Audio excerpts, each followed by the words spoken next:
For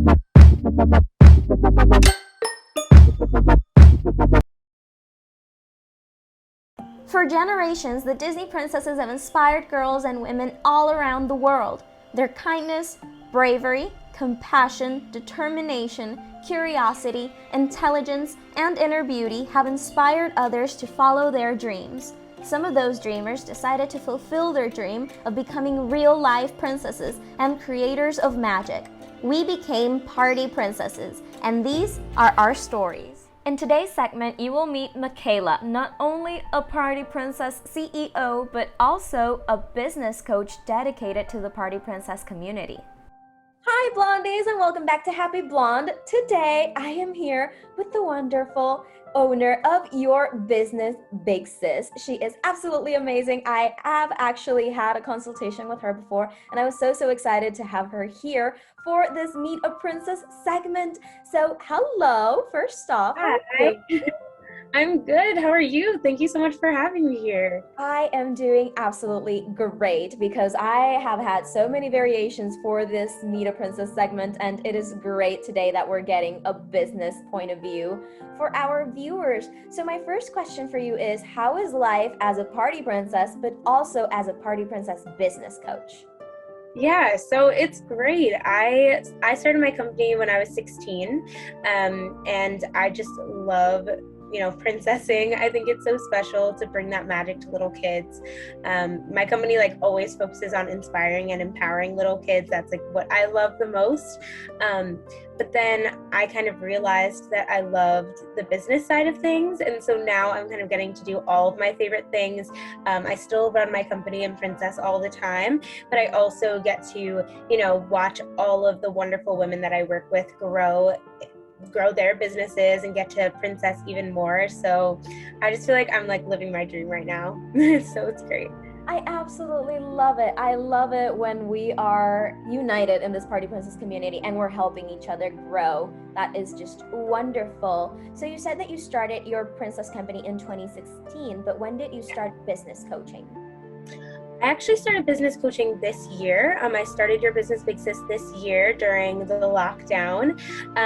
I had always, like I said, I started my company when I was in 2016, and I literally had no idea what I was doing. I just knew I wanted to make magic. I wanted to be a princess. And so I figured, okay, I'll start my own business. And all growing up, I loved business. I didn't know it, my parents were business owners, and I used to sit next to them while they were making client calls and pretend that I was making them. I would have a binder of my clients and be running a dance studio one day or this one day, and I always loved that. Literally dreamed about making client phone calls and making budgets, and I used to get the Oriental Trading, those magazines, and I would plan events and stuff. So I loved budgeting and I loved all of that. And so then I started my company, and I thought it was just going to be making magic as a princess, and then realized pretty quickly that it's a lot more than that. There's all the business side. And then I was in the Facebook groups and everything and learning so much and growing my company, and I just I learned so much, and I studied some business at school and had some mentors that were really wonderful. And I started to realize that when I was younger and I started my princess company, that I really didn't know where to look for the business side of things. When I was confused, I didn't know who to go to. There's nobody who specialized in this. I just felt like I couldn't ask those questions. And there were the Facebook groups to go to for some questions, but mostly they focused on being a princess and all that side, which is also super important. But I felt like there wasn't as much focus on what do you do on taxes season? How do you create, your budget? How do you really create a well-running business? So then I started Business Big Sis, and I started the Sisterhood, which is for Princess Party Company owners, and it's just been so great since then. So I'm just really excited to keep growing that. That is absolutely beautiful, and that is true. Nobody talks to you about the legals, about the behind the scenes, so that is amazing. Now, I'm pretty sure that in this year, you've seen a lot of mistakes. What would you say is the greatest marketing or business mistake that you see companies make when they're starting out? Yeah, I would say it's probably just not understanding how much, like, I love finances in business. That's like something that I really love, creating a budget, all that stuff. And so I think it's mostly just not understanding that you need to really have a savings account for your business and setting up your budget every single month to ensure the longevity of your company. And I think that's a huge one.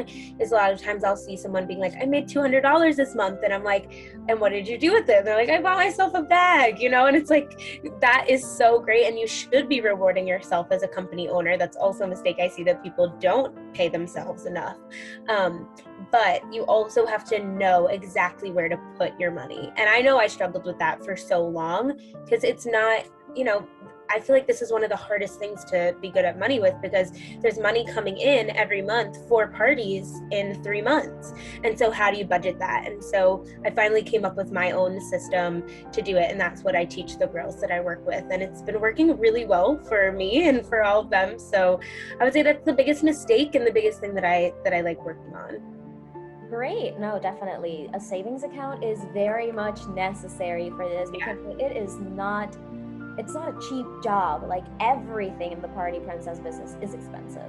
Yeah. Is that the greatest advice that you give people who are starting out their princess companies, the budget, or is there another advice that you say, like, this is the biggest advice that you need to know? I would say the biggest advice is just like, get all your ducks in a row, and know what you don't know. And it's okay to not know things, but do some reading about starting a company. If you're not able to do that, come do a strategy session with me, and we can talk about it. Just those are kind of the biggest things, is knowing what you don't know. But probably the budgeting. If you can kind of get your budget under control, you're gonna just feel so much more empowered. So if you can really sit down and do that, and I do like a little sneak peek of what I do, but I do a 1/3 method. So I do 1/3 of what you make every month should be owner's pay, 1/3 goes to the business, and 1/3 goes to your materials for the party. And I really think that, and obviously there are so many ways that we personalize this and change the specifics, so it's pretty like basic and grand, but I find it's a really helpful and simple way to keep track of your budget and everything. And just remembering that, yes, you need to pay off things and you need to save money, but you also deserve to be paid for your time. So that's definitely one that I would say for new owners, is just really focus on that. Totally. And it's so sad when you see Party Princess companies start out very big and then they lose momentum because they don't have the budget, they don't have their organization in place. It really is something that it's tiring, because nobody likes to sit and do paperwork, but it's something that must be done. Yeah. Now, marketing and business-wise, where would you recommend a princess owner, a princess CEO to invest money on? Something that you say, hey, you need to invest money in this whether you want to or not. Yeah, I definitely would say number one is that savings account, because so many people don't want to put it in there. They get like $300 and they're like, I'm going to buy a new dress. But the savings account is the number one most important thing, I think, because it also just gives you peace of mind going through every week.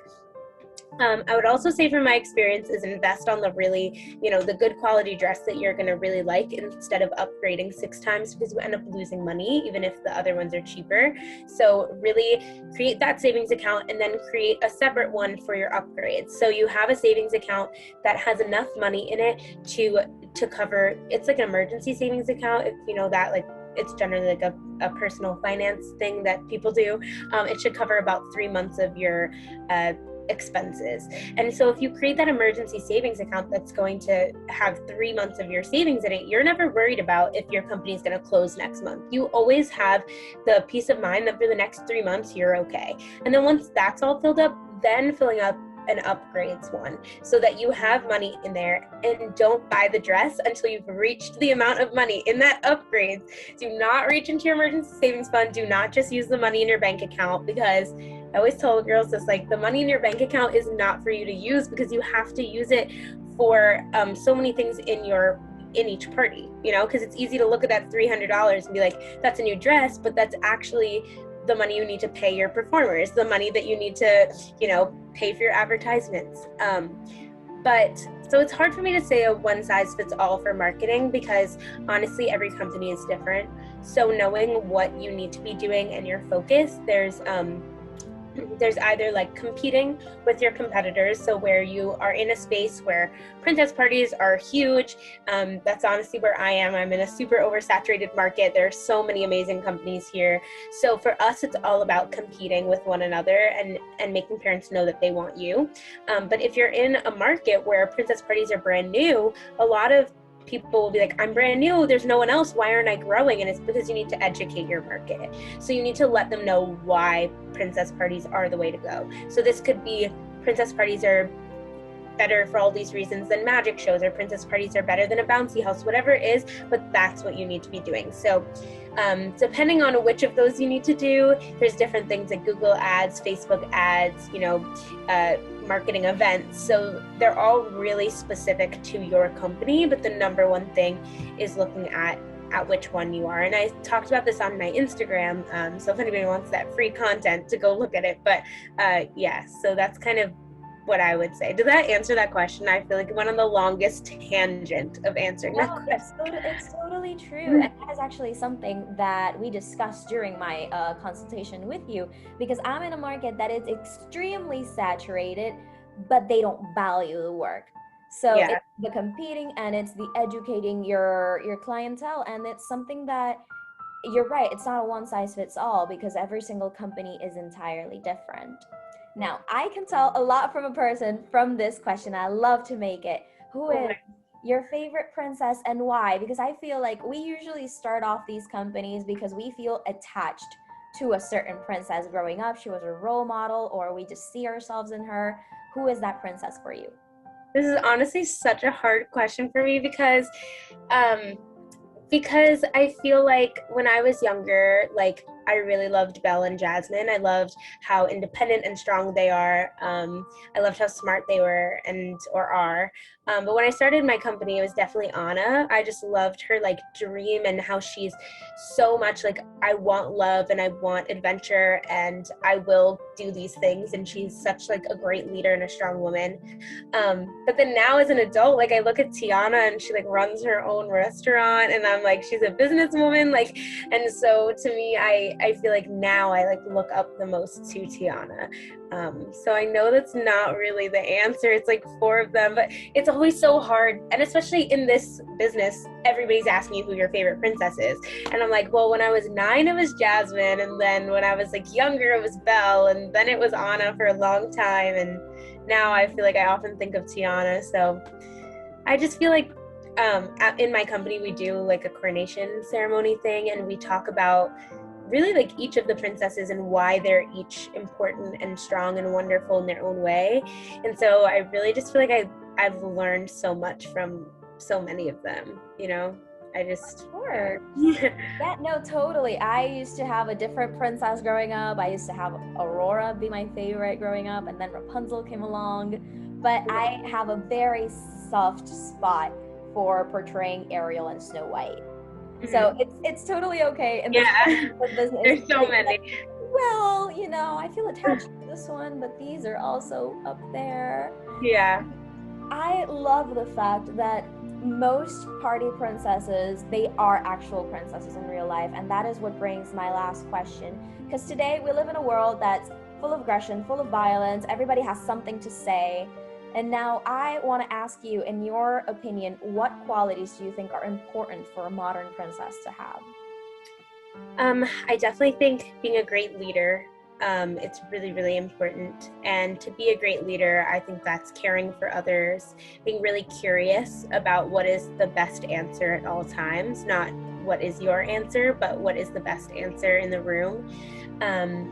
And then just being really brave and following your dreams, whatever they may be, and standing up for others when that's needed. So I think like being a leader to me is the top one.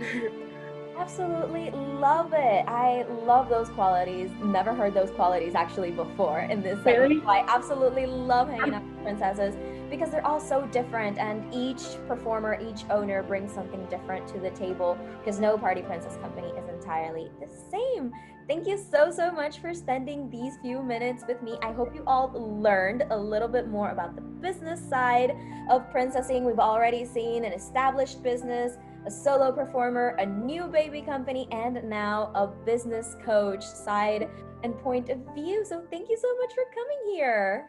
Thank you so much for having me. It was wonderful working with you on the one-on-one before, and this is so great too. Of course, and totally peeps, definitely follow not only my social media and Pixie Dust It, but also your Business Big Sis and her own Party Princess company, which will be linked down below. Have Blonde signing off, and I'll see you all in the next one. Bye!